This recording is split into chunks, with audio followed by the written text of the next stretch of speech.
Welcome everyone, it's Shari Carroll for Simon Says Stamp, and I am doing some interactive cards for day 4 of our 5 ways in 5 days. I need to jump right to it because I have a lot of construction to do. This card features a sliding element where my little girl goes under the umbrella, and then the umbrella also has an action wobbler. I'm starting off using Simon Says Stamp circle masks, and I am blending in some cracked pistachio, prize ribbon, and peacock feathers using our new Simon Says Stamp blending brushes. Once that's blended, I'm using the Simon Says Stamp organic dot stencil, and I'll be spraying some water through the stencil, then blotting it with a paper towel to get a slight pattern. Next, I'm using my Misty, the Beach Beauty stamp set, and also some Simon Says Stamp Intense Black ink, and I'll stamp these onto some watercolor cardstock.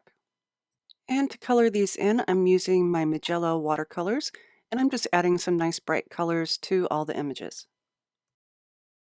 Once everything was dry, I've used the coordinating dies for my Beach Beauties, and also a circle die for my masked circle. I'll be offsetting the circle on my card, so I'm trimming a flat edge with my trimmer.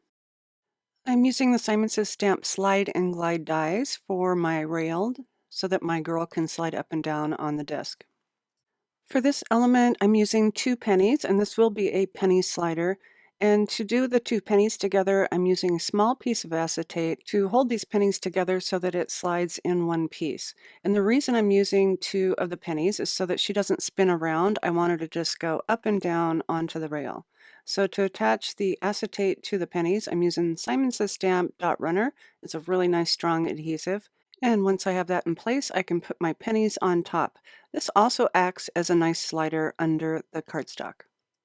Next, I've added a series of foam squares to the pennies, and I'm using my anti-static brush powder tool onto the sides of the adhesive so there's no gummy areas. And now I've removed the backing and I can put my girl in place. On the back of the disc, I'm adding a double layer of foam adhesive, and I'm making sure that I stay clear of my pennies and my slider. Throughout the process, I'll continue to move everything around to make sure it's all still moving freely. I've covered my card front with some pattern paper, and right now I'm adding in that little strip underneath so that when you slide her across, you can see the same color as what's on the disc. And once again, I'm using my powder tool along the sides of that adhesive to make sure nothing's gummied up and my pennies will move freely. And then I can remove the backing of the adhesive and put her in place on my card. I've added a little bit of foam adhesive to the upper left of the slider. This is where I'll be setting my umbrella in place, and I want it to sit flat onto that disc. So for the action wobbler, it has adhesive on the back. You'll remove both sides of the first piece, and then you can stick it down in place. And then remove the adhesive backing on the second place, and now you can put your element on top. And to finish this card off, I'm using some of the Simon Says Stamp label dies along with sentiment strips, and I'll be cutting these out and adding them to the card. And here's another look at the finished card with the 2 elements. We have the slider and also the action wobbler. My next card uses the reveal windows, and you can open that up to reveal a message underneath. I've stamped and die cut my flowers and my leaves, and this is from the painted flowers set. The reveal windows come with 4 dies altogether, and I'll be using the outer one, so I'm just using my wire clippers to clip out the smaller pieces from inside. Once I have that clipped, I'm placing this onto a piece of white cardstock, and I'll run this through my die cut machine. I'll be stenciling some clouds onto the centerpiece of my reveal window, so I'm just using some low-tack tape to mask around the edges. For the clouds, I'm using the top edge of the Build a Frog Pond stencil, and I'm just using some really light winter sky ink from Simon Says Stamp and a blending brush. And as I move down the panel, I can shift the stencil from left to right to create my clouds. Next, I'll be stacking my flowers on top, and I'm using both Simon Says Stamp glue and also some foam squares. And once I have my arrangement complete, I can remove my masking. To finish off the front of the card, I'm using some Simon Says Stamp sentiment strips along with the label sentiment dies, and the message I'm going for is "You Make Me Smile." And to place this on the card, I've used a little bit of adhesive foam to add some dimension. And for my inside message under the reveal window, I'm using Wish I Could Hug You, and I've added some Simon Says Stamp Craft tacky glue just in dots. And now I'm just centering this onto a piece of fog cardstock that I've cut 4¼ by 5½. I've added some foam strips around the edges of the panel, keeping clear of my reveal window. So I'll just remove the backing and center it onto the fog panel. And here's a look again at how this works. So we have that reveal window with a message underneath. My next card has minimal movement, but it's impactful because it's moving the candle set up to reveal a secondary message. So this one's super fun. For this card, I'm using the Birthday Borders stamp set. It has a bunch of candles and also messages that you can pair together. The sliding mechanism I'm going to use for this card is the Quintuple slider, and this one works different than a penny slider in that it has rails where little pieces of flapped paper will fold over. I have stamped and colored my row of candles, and I've used the coordinating die cuts, and the colors I used are just basic bright colors from my Copic markers, and I've added in yellow and orange to the candle flames. For the back piece, I'm using Nina 80-pound cardstock, and I have my quintuple die taped in place, and I'm going to place this off the edge of my die cutting plate so I can get a custom cut. So what I want is just these bottom 3 little flaps down here at the bottom because of the size of my candles. I only need just a little bit of this die to work. And with my second plate in place, I can run this through my die cut machine. And then following the lines on the sides of the die cut, I'm trimming this panel up to go behind my candles. This second piece will be used on the front panel of my card, and again, it has the rails, and I am just going to cut just a little bit so that I have just that slight movement for my candles. To add a little bit of color to my front panel, I'm using squeezed lemonade and also spiced marmalade to create a glow from the candles. My secondary message says, "Your birthday's becoming a serious fire hazard." So I thought this would be really cute to have like kind of a flame coming from behind the candles. Next, with the flap panel that's sitting behind my candle panel, I want to feed in the little flaps, and you can see how the little piece of paper comes through. So there's one that goes on each side of the rail, and you're just going to fold them over.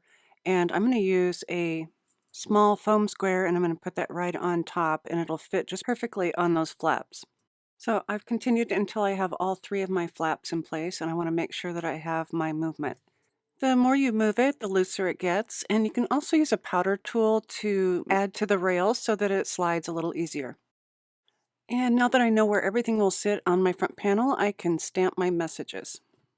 I'm adding a few foam squares on the back of my candles, and this will help it sit flat since it's only going to be suspended on those tiny foam squares at the bottom. And I won't be removing the backing paper from those, so the candles will still be able to slide up and down.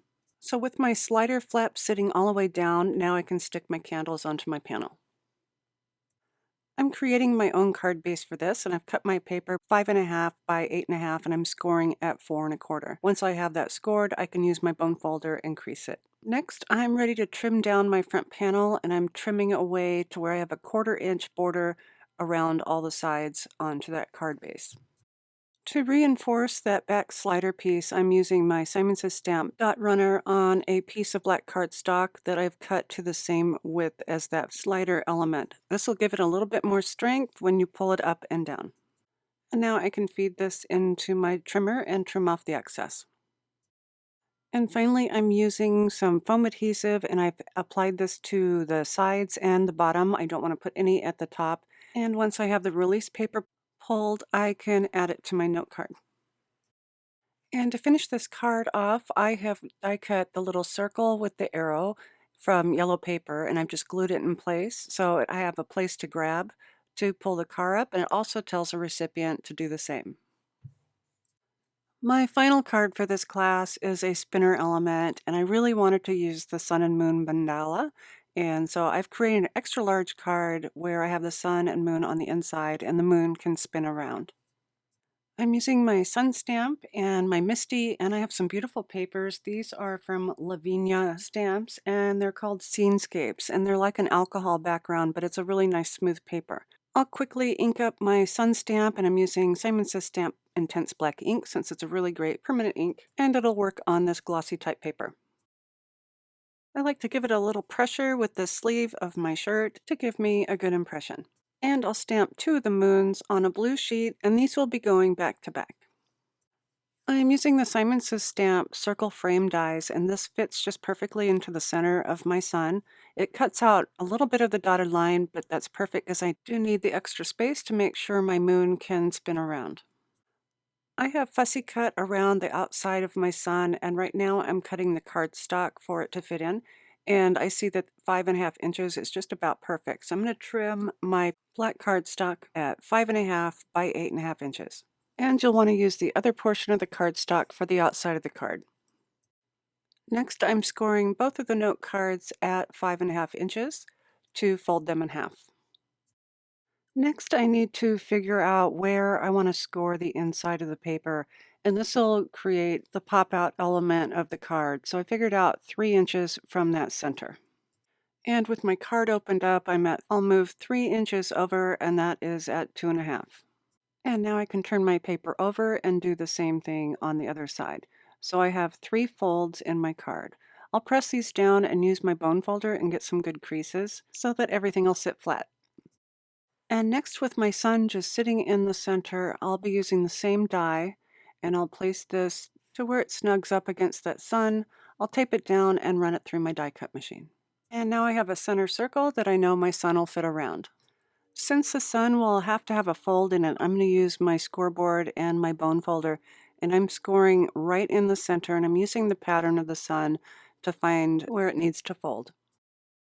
I've pinched the sun in half with my fingers, and now I'm using the Simon Says Stamp tacky glue, and I'm just adding glue to the left side for now.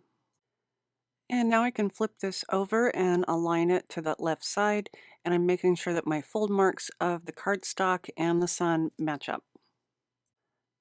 And with the card folded in half, I can easily add glue to the other side, and open that back up and press the remainder of the sun in place. Since the core of the pattern paper is white, I do like to run around the edges and add black to that. So I'm just using a marker, and from the back side, I can draw around the entire circle. Now I'm ready to add the filament to the back side, and I have some nylon thread that I'm going to add from top to bottom. This is really clear. I don't think you can see it from the camera view. To stick this down, I'm using some score tape, and I've just added some right to that fold, and now I can lay the thread just over top.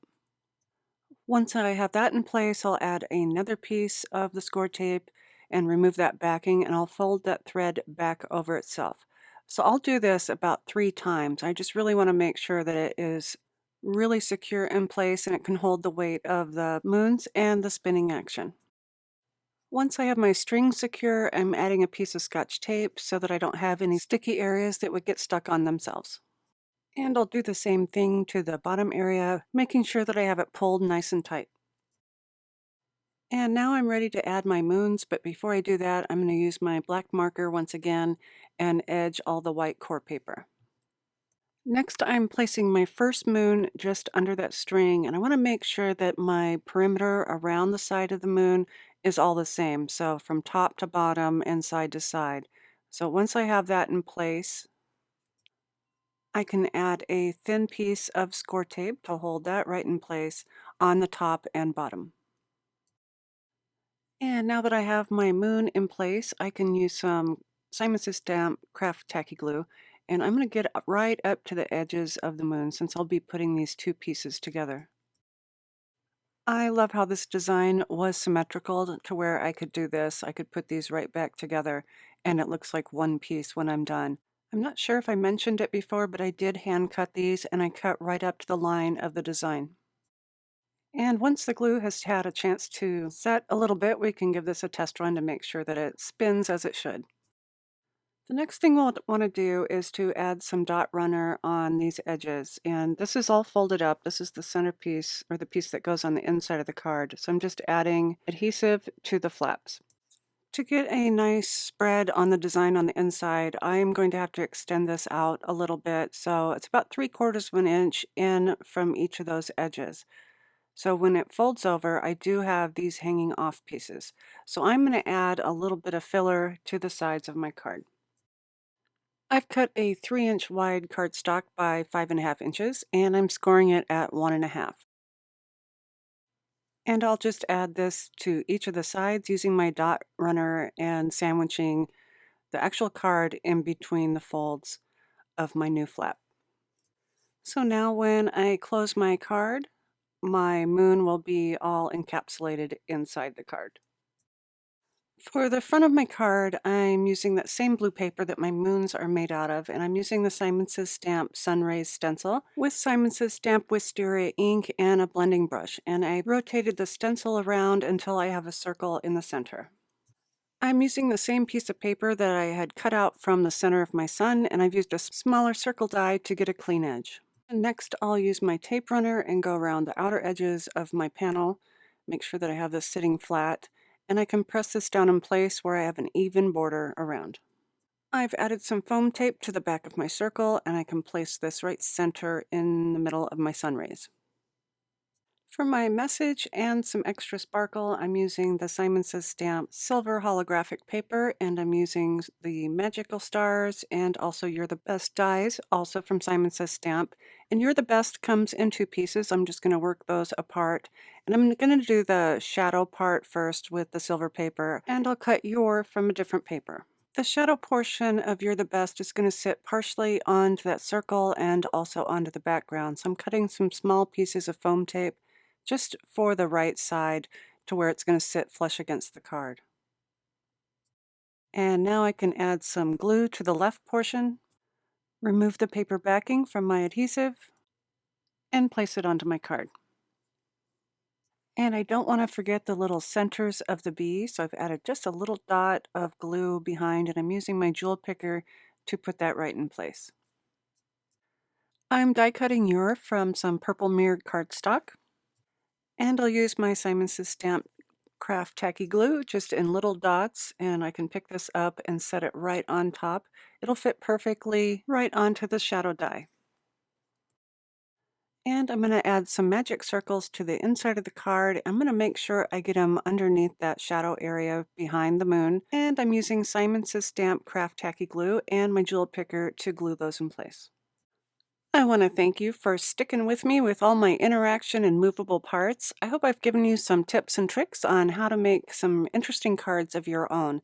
And thanks for joining us for our 5 Ways in 5 Days Summer Series workshop from Simon Says Stamp. I'll see you next time.